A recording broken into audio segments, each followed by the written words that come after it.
Jai Hind, everyone, and thank you, Arnav, for a gracious introduction. I would like to start by complimenting MRC and all those people who are involved with MRC in trying to awaken the conscience and awaken the attention of everyone who's into the security sector. Interestingly, maritime domain does not only stop at security sector, it is intimately linked with the growth part. So the topic given to me is related to national security challenges, and that does not stop only at the maritime domain. So I'm going to talk about a larger issue, that is the national security challenges, of which obviously maritime domain is one of the most important part. When we look at national security challenges, there are two issues which have to go hand in hand. They are complementary to each other. One is the security and second is the growth. A nation is always facing a challenge about how to look at its growth and how to ensure security so that during this journey to growth, we should not again fall into the trap and become easy prey to invaders or colonialists. We've learned from our history, and that is why we have to balance ourselves well between growth and security. When we talk of blue economy, obviously there is a large amount of growth into that. But unless we keep our sea lanes of communication secure, all types of security which challenge us will be compromised. Take an example. When we talk of national security, we are looking at national security for ensuring national power becomes supreme. And for national power, there is none better than Chanakya or Kautilya who had mentioned the Saptang theory of state. And what he mentioned was the entire theory of Saptang flows out of Shakti, the concept of Shakti or power. And that's exactly what the Western thinkers also mentioned, that they're talking of power. So this, in our case, had happened 300 some BC. So India is a civilizational state with lots of wisdom, and how a country or a nation has to function. The theory, the concepts, the elements of power was outlined right in those days. It's only tragic that we have forgotten them, or we have not paid so much of attention to our forefathers, and we have been only looking at the West. While the West has been studying our ancient wisdom and then putting it up to us in another form, even democracy for that matter. Democracy is something that we knew all this while. It's not that it came from Greece or something. Our village panchayat, where participation of the villagers, whether it is in the Himalayas, whether it is along the coastal lines, democracy was known to us. But we somehow chose to ignore our own teaching. So I want to come back to inform you that when we look at comprehensive national power and comprehensive national security, that is where we start addressing the national security challenges. National security challenges can be discussed under various heads, whether they are internal, whether they are external, whether they are military, non-military, whether they are contact, non-contact, traditional, non-traditional. There are various ways of looking at national security challenge. The end result being that our comprehensive national power has to be safeguarded. Now, when I start explaining these internal and external, actually speaking, everyone knows. But I want to highlight here, for the past few years, there has been a lot of debate when one of our the CDS mentioned that we are facing a 2.5 front security challenge. What does that mean? Some people talk of security challenges in terms of front as a geographical front. There is another thought process. When the geographical challenge extends to land as well as maritime domain, then in that case, the adversary could be considered as one front. In our case, we clearly have two identified adversaries, at least now, because of their own activities. So China and Pakistan are identified. But does it mean that there are no other adversaries for us? No, not necessarily true. In statecraft, we have to start thinking of those people who project themselves as friends, but may be adversaries. Now, what do I mean by that? You look since 1947-48. India has been facing severe threats and security challenges from the West. What happened in 1947-48? Then in 1962, what happened from the northern borders? 1965, when Pakistan thought that India has a weak political and weak military leadership because of her 1962 debacle, they jumped in and they tried to take away Kashmir from us using a particular operation because of which it appeared that the Kashmiris wanted to separate from us. It didn't happen. 1971 and then Kargil. In this entire history or the journey that we have had in the last 75 years, I don't think we can say that there have been permanent friends or permanent enemies. People have been swinging along the pendulum in this entire spectrum. Sometimes they have been giving us aid, sometimes they have not been giving us aid. In fact, when I start talking of comprehensive national security, I will tell you, initially we inherited the British inventory of arms, weapons, ammunition, ships, planes. The Americans tried to step in during 1962, but 65 onwards, 71, they obviously were not our friends. So this proves a point that while they may have an agenda now, but India as a country should be very clear that for its own strategic autonomy, we have to be independent and we have to be capable of taking care of our own national security interests. So that is where, again, I want to bring you to the Saptang theory of Chanakya, in which he mentioned very clearly that any state would have certain elements to look at. And in that, he says, it's like a human body. The head, that is, he says the ruler, which means he calls it the Swami. The head is the Swami or the ruler, who decides on everything that is required by the state for its growth and its security. The second one, he says the king or the ruler himself cannot do everything on his own. So he would require council of ministers, that is Amatya. The next part he mentions is there would be requirement of the rule of law and the people whose welfare is most important. And this is the same thing which is mentioned in our constitution as well. So you have Janpad. Then you have infrastructure, which is clubbed under Durg. Then you have Kosh or treasury, that is economics. Then you have Dand, that is the military, and Mitra, that is the friend. And when he says Mitra, he's talking of diplomatic relations. So now you look at how well Kautilya had summed it up. And if you put everything under these 7 heads for national security challenges, you'll realize that external things have been very beautifully covered.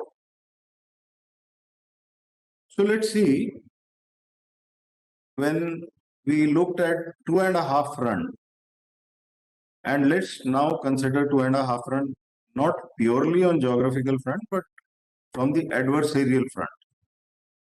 So identified adversary China has been creating problems along the land borders and showing tremendous amount of interest, exploratory interest in the maritime domain.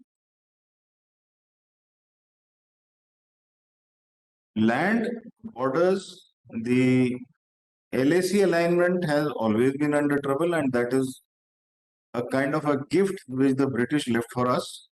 And we have been basically combating most of our problems which the British has left for us.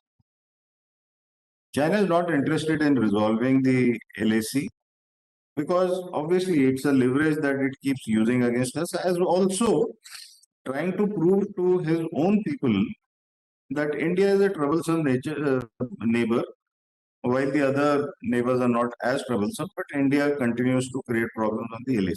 So that is one part.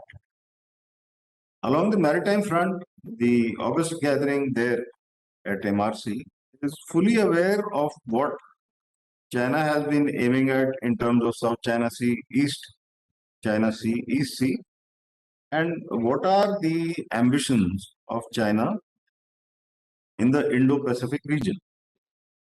And as a result of the 9-line activism, you suddenly find the rest of the world shifting its attention from West Asia to Southeast and East Asia.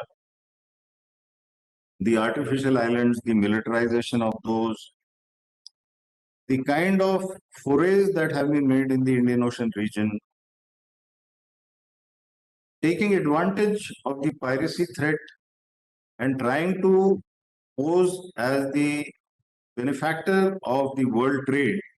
There have been a lot of activities which have taken place, and the combined maritime force, the anti-piracy activities in which China has been positioning its 3 to 4 ships at any point in time.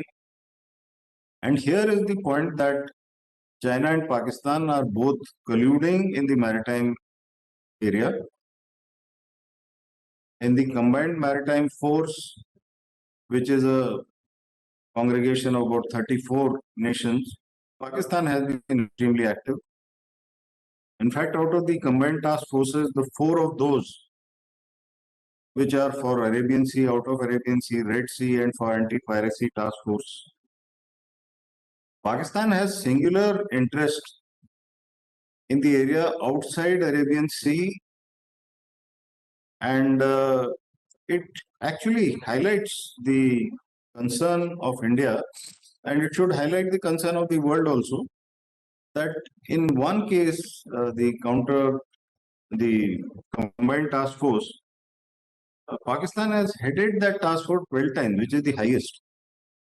Why would any country want to take so much of interest? Obviously, there is a lot that Pakistan wants to protect, wants to conceal.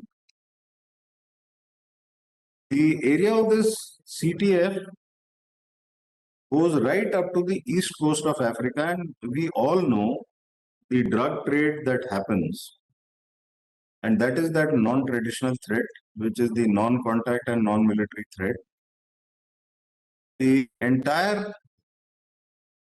drug trade, which emanates from north of Pakistan through Pakistan and thereafter, it moves all along and goes right up to the African coast.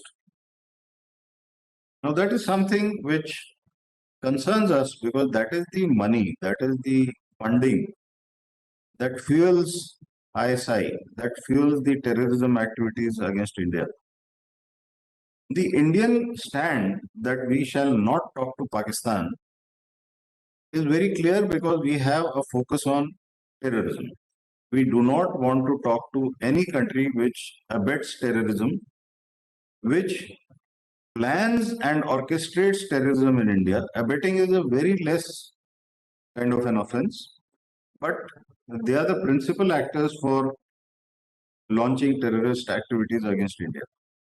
So we have on one hand, traditional threats coming from China, and traditional threats also getting increased manifold because of the collusivity between China and Pakistan navies. And also the non-traditional threat in which the rest of the world possibly is not as aware. We've been bringing it out many times. In fact, another problem that gets highlighted on the military front here is the way the American forces are deployed and the way they have their jurisdiction cut out, where the Pacific Command or the Indo-Pacific Command as it is known today looks after the area or the complete expanse and it stops at shores. And the Central Command, it takes on the Pakistan portion. And obviously, we have concerns there. We have to engage with both. And so far, the Americans have been reluctant. But now there is a change. They seem to have agreed with our viewpoint and they want to give attention to our recommendation that India should be engaged with Indo-Pacific Command as well as the Central Command. Most of our problems, which are internal in nature, also emanate from this kind of collusivity, and the sleeper cells get activated, NGOs get activated. So when I talk of security, people feel that physical security or territorial security is the only thing. It is not so. It may have happened so far in most of our conflict, but it is not entirely true. When our Honorable Prime Minister or Honorable Raksha Mantri mentioned that we won't give an inch of our territory, it actually implies in all domains. It is a kind of way of expression that we will not give an inch of our territory. And our challenges lie at sea, on land, in air, in space, in cyber domain, in information space, in the chemical and biological area. So the entire gamut of things comprise national security. Now, when we talk of various domains of security, a nation can protect itself only once it is economically secure. So we have instances of cyber being used to damage our critical infrastructure, to damage our economic hubs. Simultaneously, kinetic means have also been used to damage our credibility of being a secure nation so that our investments do not come from abroad. So our biggest security challenge lies in the economic field so that we can keep progressing towards the goal given by Honorable Prime Minister, that is the 5 trillion economy which we should be achieving by 2025, despite what we had gone through in COVID. So economic security is extremely important. And where do we all fit in? We all have to contribute towards the economy. Otherwise, we will not be able to spend or utilize our funds for strengthening our kinetic and non-kinetic means of ensuring security. So very briefly, I touched upon the economics part of it. Let me come to the second part of security challenges, that is the political security. There's a difference between a democracy and an autocracy. China is an autocracy where Xi Jinping gets tenures after tenures the way he wants. In a democracy, every 5 years there are elections. People look at how the government has impacted their life. Every citizen may not be as well informed about how security ensures their well-being. In a simplistic tone, they mention, this is the job of the state, so I'm not going to think of it. My concern is how well my family is looked after, how well am I looked after. So that's the reality for a democracy. But for an autocracy, it is not so. So that is the variation, that political security and continuity of a regime is extremely important. If the people are not happy, obviously they'll vote them out. So it's a question of how stable the political governance is, how stable the administrative governance is, how stable the security governance is. And all that put together brings in political security. To our west, Pakistan has never had a prime minister who's completed 5 years of his tenure or her tenure. And when you have in your neighborhood political turbulence and turmoil, it impacts the political security of our country as well, whether they are in the form of refugees or displaced people who move in from Myanmar in the form of Rohingyas through Bangladesh, or whether they are people who might move into India because Pakistan is in a very bad state. So all that put together puts the government in power in a dilemma as to what should be the legal position, what should be the policy that has to be made so that the turbulent neighborhood does not encroach onto your economic security and also your internal security.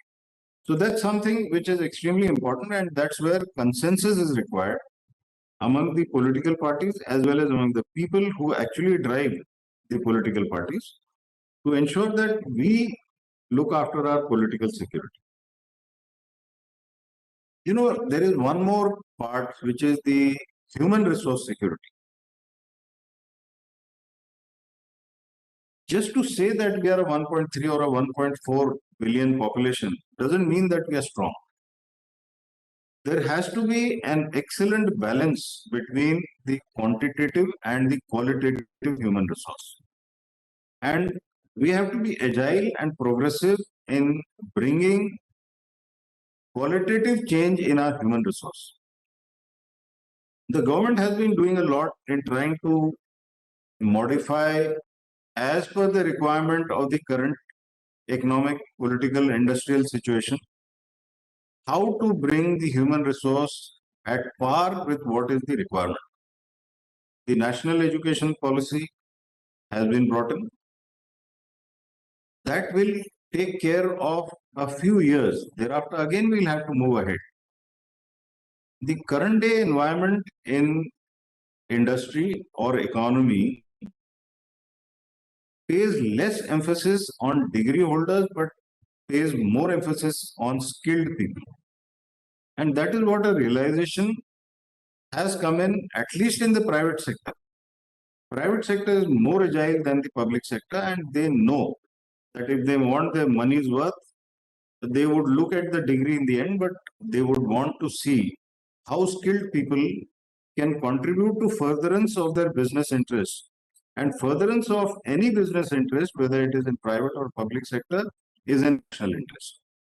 So we have to look at our human resource security with equal degree of importance, whether they are at the lowest level of the ladder as blue collared workers or they are at the highest level of science and technology, with research and development being the most important ask of the country. Moving ahead, the security challenge of food and agriculture security is extremely important as well. And here the maritime blue economy part is extremely important. But I'll take everything together. I have been quoting very often the example of 1965 when Lal Bahadur Shastri had to go public. And on All India Radio, he announced that the country does not have enough food. And we would like to ensure that our soldiers, that is Jai Jawan, when he said that they would have enough to eat when they fight. And he mentioned that because we are dependent on America for food or Europe for food, Australia for food, and they are not willing to supply. So he said, okay, he as the Prime Minister would have only one meal a day. And he urged the people that if people could fast once a week, and as good our civilization is, the entire country decided to have one meal a day and also a fast once a week. But that's something where it's proud to be a nationalist, but it's definitely not proud to have such kind of a crisis when kinetic forces are knocking on your door. So after that, we went in and strengthened our food and agricultural security. I definitely am saying both together because food is food and agriculture is other than food where your economy like cotton, jute, all these things are grown. Now, why did we land up in such a bad situation immediately after independence is something our researchers should be focusing on. I hail from an area in Vidar, and a lot of people are quite judgmental in saying that agriculture in Vidar is very bad and people commit suicide. Such things don't happen in a day. The Britishers had brought cash crops, whether it was in the form of indigo, opium, or cotton, and they had looked at those areas which could give them a lot of cash crop. And they converted the cash crops as raw material for the industrial revolution which they were getting into in Europe. So they wanted from India. They had done a lot where for sugarcane growing, they had taken away huge groups of Indian people in 1850 onwards, known as the indentured labor. And the indentured labor was actually a very polite way of saying that slavery has been stopped. And we have Indians who are in South Africa, they are in West Indies, they are in East Indies, Mauritius, and those are the people who had gone to grow sugarcane. In Vidar, it was cotton. Those of you who belong to that place, please see. Even today on the internet, there is Shakuntala Railway. And that was initially started to carry this cotton away from Vidar. And it was not for our good or what is said that the Britishers gave us railways, so they gave us an identity and a unity. Definitely not. In fact, about 6 of those bogies used to be for carrying cotton and 2 used to be for passengers. Out of those 2, one used to be for the Gora Sahib and second for his followers. So that's something for us to understand that in those days, our food security was good because we were growing jowar, we were growing tur dal, we were growing chilies, onion, groundnuts. That's all that we needed. But we shifted because of this lure of cotton and easy money or fast money. And thereafter, in any case, from Manchester, the cloth came and that is what we wore. So again, we bought. It's not that we got anything on concessional rates. So a nation has to look at the qualitative agriculture, the balance in agriculture between essential crops and cash crops. If we see in a particular season that there is a good rate available to the farmers for one particular type of crop and the entire farmer community moves towards that crop, the next year the demand and supply brings it down. So when I'm talking of security here, I'm talking of every citizen has to take interest in this and look at how our growth pattern goes hand in hand with different facets of security. The term black cotton soil was given by the British. It was not known to us. We had never thought of that. So the white man's burden of trying to civilize us has been one of the most important curses that we have in Britain. Let me move on to water and energy. Energy, everyone knows, we are on fossil fuel. We are not so well blessed as the West Asian countries or as Venezuela or as USA or Russia. They are blessed with the kind of fossil fuels they have, whether in the form of what comes to us from West Asia or what has made USA self-sufficient, that is shale. Initially, shale was costly, but now they have come to a very good state, and because of that, it realizes that it is self-sufficient. It doesn't need West Asia as much. Since World War II, they have been the beneficiaries of the petrodollar, kind courtesy the House of South. But now it appears that USA, when it started disengagements and it was focusing on America first, that is when the other nations started stepping in. And now the Russia-Ukraine war has very clearly shown that any nation which is blessed with oil and natural gas can weaponize it and use it as a leverage. And that's what Russia has done. The equations between oil producing nations and consumers have shifted and changed. India has been one of the favored nations by Russia, and India has seen its own interest. Russia and China, or rather India and China, have been buying oil from Russia at favorable terms because that's what lies in our national interest. But such situations are dynamic, volatile. They would change. So that is the reason you find the government of India going in a big way looking at renewable or alternative sources of energy. This is also where Indians as citizens have to do their duty. And that's what Honorable Prime Minister has been mentioning, that it is our kartavya. From Red Fort on 15th August, he had mentioned 5 fronts, and out of that, one was about duty. So if we are able to conserve our energy, if we are able to contribute towards new forms of energy, it will help. But invariably, there is an internal dimension to it, and you find certainly, and they don't want alternate sources of energy to come in. We have had plenty of such projects where there have been time delays, cost overruns, at times even giving up, at times so much of trouble that the government's attention gets drawn elsewhere. So energy security is again something important for us, and particularly so the kind of infrastructure with which MORTH under Honorable Minister Nitin Gadkari has done, he's done wonders. The kind of movement of transport at the optimum speed also ensures conservation of fuel wastages. So that is again very important. We have a lot to do.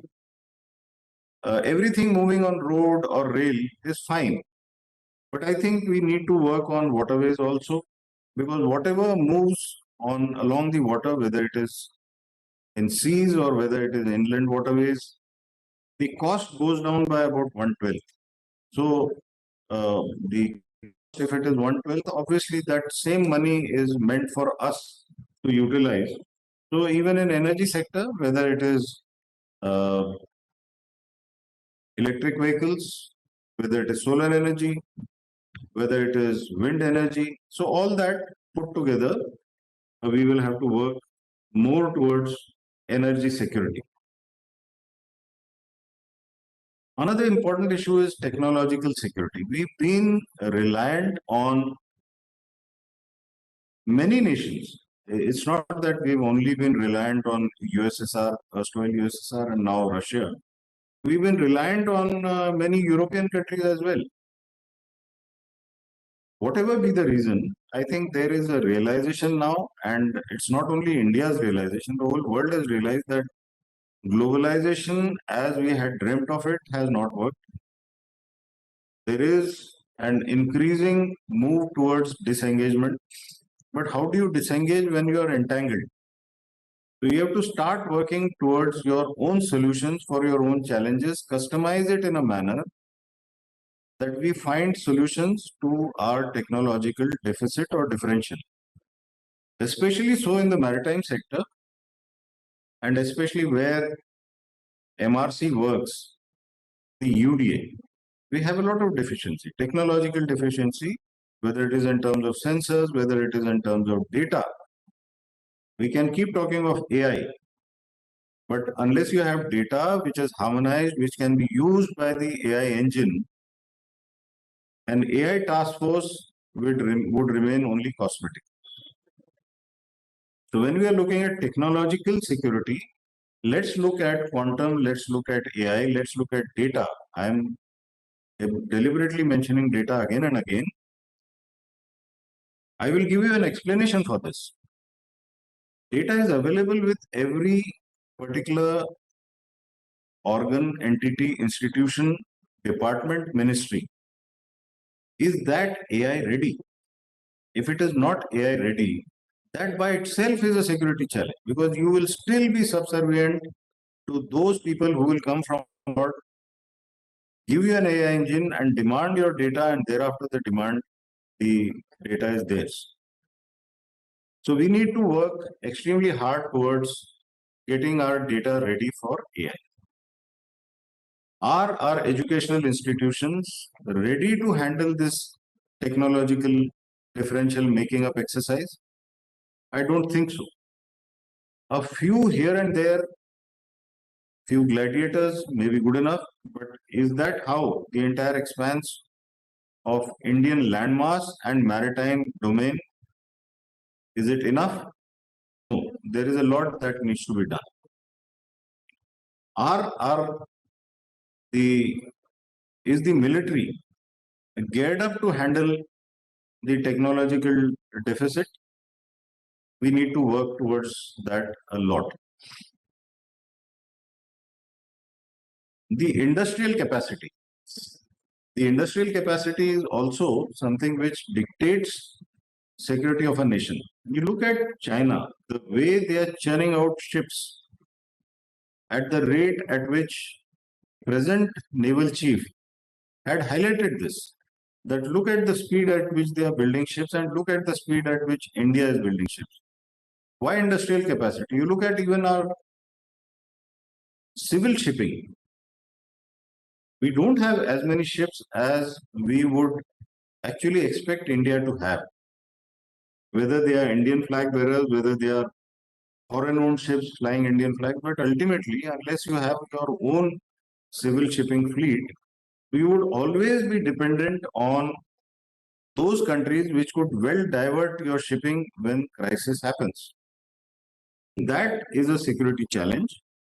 We need to work very hard towards getting our civil shipping fleet in place. There is some research work which has happened on what kind of rerouting of shipping would be required in case of a conflict. So the government is quite well aware and they are working towards that. But the industrial capacity to build more ships will only happen when there is a market. So in the maritime domain, there is a market available.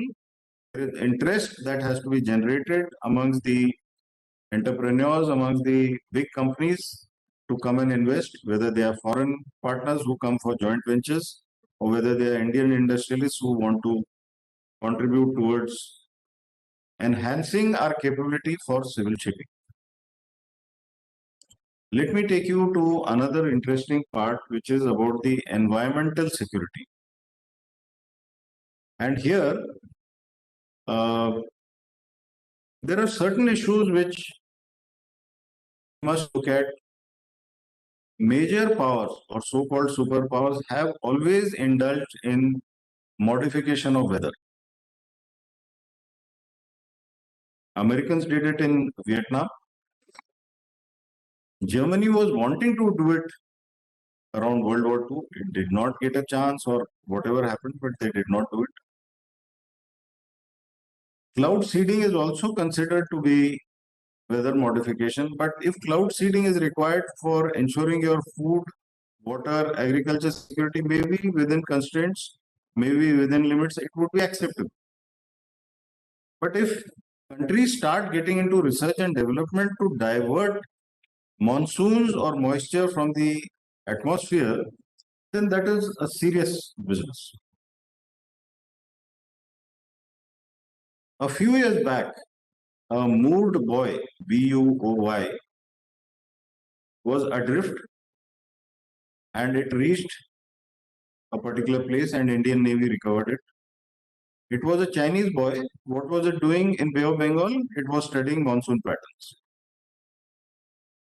Very innocent way of saying monsoon patterns, but if any country which had interest in monsoon patterns to be studied, it should have been Sri Lanka, India, Myanmar, Nepal, Bhutan, I think Bangladesh. But when you start looking at it and you start connecting the data points and the dots, there is a research and development project which is undergoing in China. It is called River in the Sky. You can Google it, you'll find it. They are working towards shifting the moisture from the atmosphere to the water stressed areas of Tibet, Xinjiang, going towards Mongolia also. And how do they do it? They are doing research on that. And maybe the pattern of monsoon being studied is also linked to that. Chinese have been extremely active in Indian Ocean region, particularly in Bay of Bengal, doing a lot of hydrographic survey with the help of nations which have helped them, whether it is Sri Lanka, whether it is Myanmar. What kind of data has been taken? What is the purpose of this hydrological survey? We all can make some wise guesses. Whether they are looking for areas where submarines can be positioned, are they looking at some other thing? That's something which we have to keep looking at, pondering over it, and keep thinking.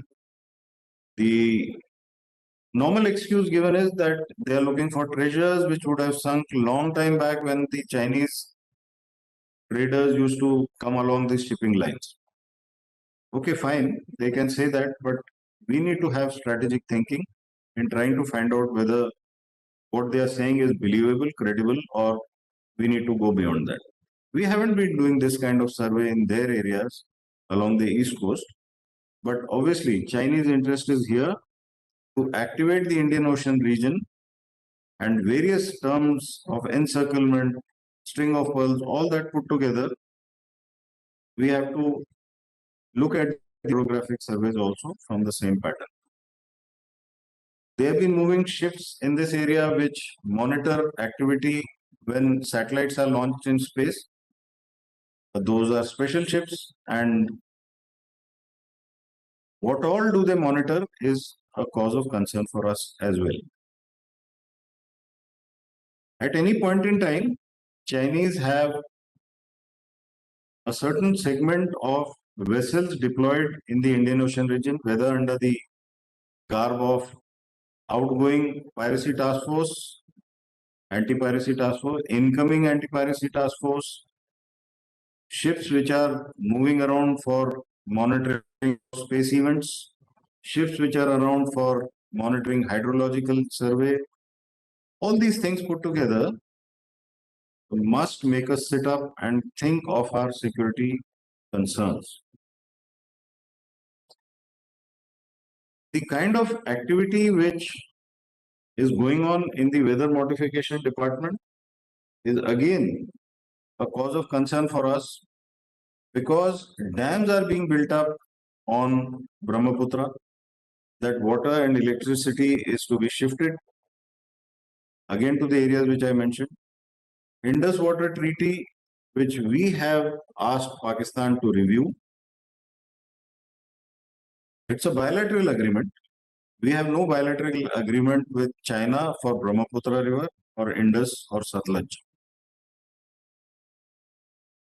In 1960, we went in for the Indus Water Treaty, and that Indus Water Treaty, by normal standards, is the most generous treaty for Pakistan. 80% of that water goes there, 20% is with us. We have been quite naive and innocent in negotiating there. And now is the call when we find our population, we need water for our growth. So that is the time we are looking for reviewing that. But even if we don't review, out of that 20% which we are supposed to get, we are not fully utilizing that. That is an internal fault. And that is where I again say that when we look at our security challenges, this is also something which is of negligence, that we've not been able to utilize our own share of water. And we've allowed it to go to Pakistan, which has used that water to become strong or rich and then utilize that same money against us. A lot of cotton is grown with the water which comes from Indus, and it meets Kabul River near Attock. And that cotton is then sold to Bangladesh. In the last few years, it has been in a bad state, but otherwise, Bangladesh cotton industry was, fabric industry was working on the cotton which used to go from Pakistan. Now, if we are able to handle our own share, this is what Honorable Prime Minister Modi said after the Uri attack in 2016, that let's use our own water, let's reduce our internal frictions between Punjab, Haryana, Rajasthan for water sharing, and let's keep our people happy by increasing the acreage of agricultural production. So that is one thing. If we are able to get hold of our water requirement from what is entitled to us, then our other forms of security also become important. So dual use canals are something which are good for defense as well as good for irrigation, daily use. So we need to bring in civil military fusion in every field, and you'll find that China has done well on that. USA also does well in that. But in our case, when we look at silos, that civil is civil and military is military, it doesn't work. The national resources get pushed to the extreme, and that is the reason that we feel that civil military fusion is the way forward to meet our growth requirements as well as our security requirements. I want to touch a few points about our military capability differential, and also certain new domains that we have been talking of is space, cyber, information, and chemical and biological warfare. Very briefly on this, the military differential with China has been increasing over the years because of resource constraint with India. We have a tremendous deficit in the maritime as well as in the aerospace domain. You look at how our Indian Air Force fleet has been dwindling from 39 squadrons, it has now reached about 30 squadrons. You look at the kind of disparity between our Indian Navy and Chinese military and Chinese Navy, and if Chinese Navy and Pakistan Navy are put together, there is another problem. They are colluding, and it's not only related to hardware. They have been carrying out exercises. Chinese PLA Air Force and Pakistan Air Force have been carrying out exercise Shaheen. 9 exercises held. The 9th exercise, particularly which I am mentioning, was held in Sindh at Bolari. Why Sindh? Why Bolari? And that is a cause of concern because from there, when they operate together, they are able to cover the maritime domain right up to Gwadar. So that's something which is a cause of concern for us. That is the entire coastline, Makaran coastline, and even to the Indian ports, it is a cause of concern. We've been monitoring this exercise Shine for a very long time, and we've been noticing the kind of movement from jointness right up to the integration level. And that is where there is a differential as it is between us and China. And then adding the collusive part, it gets compounded. The submarine part, the underwater capability, again, we have a deficit as compared to China. Pitched against Pakistan, so far it is not much. They have the Augusta class submarines, Augusta 70, Augusta 90. Not more than 3 are functional at any time. They have the level best to get these platforms upgraded, utilizing the European interest. It is only when Indian diplomacy and Indian military, where they moved proactively, that they were able to tell the European firms that look, this kind of upgrades will not work because this is going to upset the peace and tranquility in this region. So that Augusta class is out of question. But now we know for sure that Chinese submarines are coming to Karachi or to Ormara, to Pasni, wherever, and they're going to use that. The VLF station for communication with submarines is already there in Pakistan, which has been created by China. It will be functional. And obviously, the submarines which Chinese use and the Pakistanis use will be using this VLF communication station, which is a massive infrastructure that the Chinese have set up.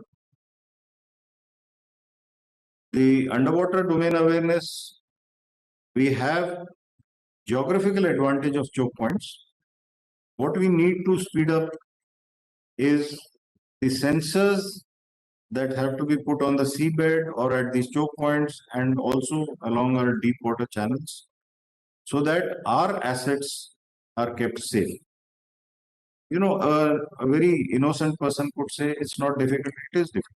This technology of having unmanned underwater sensors is extremely complicated. The Americans and the Japanese have it along those channels on the East Sea that is known as the fish hook. So when we have now started looking at quad, our ask is for technology from the Americans, technology from Japanese, and a lot of collaboration so that foreign direct investment for joint ventures along the Atmanirbhar route, as also the technological upgrades that we need.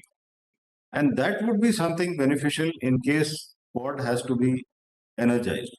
So India is very clear that when we want to become responsible people who ensure security, we do not forget what our Honorable Minister said, the vision for Sagar, that it is meant for growth. It is meant for everyone to utilize these resources. Unlike what China has been doing, that they have been pushing these local interests aside and capturing every possible territory or asset, whether it is underwater assets or whether it is on land assets.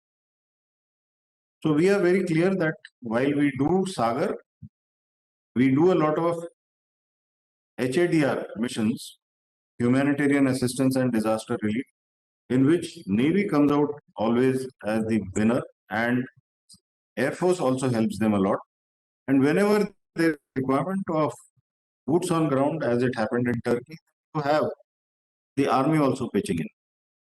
Our medical people are extremely good, and that is where that Mitra, which Chanakya has mentioned, that our diplomatic relation utilizing the Dand, that is the military, and Kosh, that is the funding.